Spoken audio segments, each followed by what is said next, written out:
geldiniz. Hoş bulduk hocam. Şimdi siz yaklaşık olarak 2 haftadan beri horlama protezi kullanıyorsunuz. Bugün de bir Ankara'dan geliyorsunuz. Bugün bir kontrole geldiniz.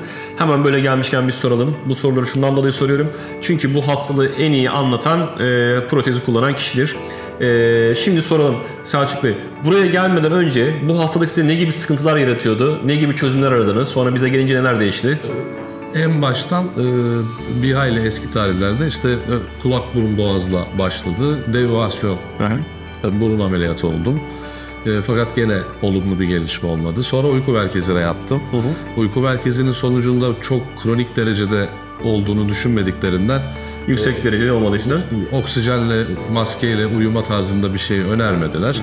Fakat sonuçta düzelen bir durum söz konusu olmadı. Bu hastalık böyle kendi kendini bekleyerek düzelen bir hastalık değildir. Değil, sadece azalıyor. Ben de gözlemim o. Çünkü kilo verdiğim dönemlerde. Azalır ama normal eski kilonuza döndüğünüzde tekrardan aynı seviyeye gelir. Sonrasında bir yakınım tavsiyesiyle size ulaştım. 15 gündür de kullanıyorum. Dediğiniz gibi bir hafta değil, aşağı yukarı 3-4 günde alıştım hemen. Evet. Ve kesinlikle en büyük sorunum yorgun uyanmak ve gün içerisinde uyuklamaktı. İkisinden de eser yok şu anda. Evet. Çok mutluyum ve bayağı hayatım değişti. Evdekiler ne diyor? Sevgilim selam söyledi. Evet. Kız arkadaşım. Süper. Gayet memnunlar. Benim normalde annemlerle kaldığım bir ev var. Orada onlar alt kattan duyarlardı. Ama horlama sesini onlar da geçen söylediler. Yok öyle bir durum artık diye. Yani en önemlisi uykunun kalitesi ve o dinçliği hissediyorsunuz. Evet. Teşekkür ediyorum. Ben rica ederim. Sağ olun. Görüşmek üzere. Sağ olun.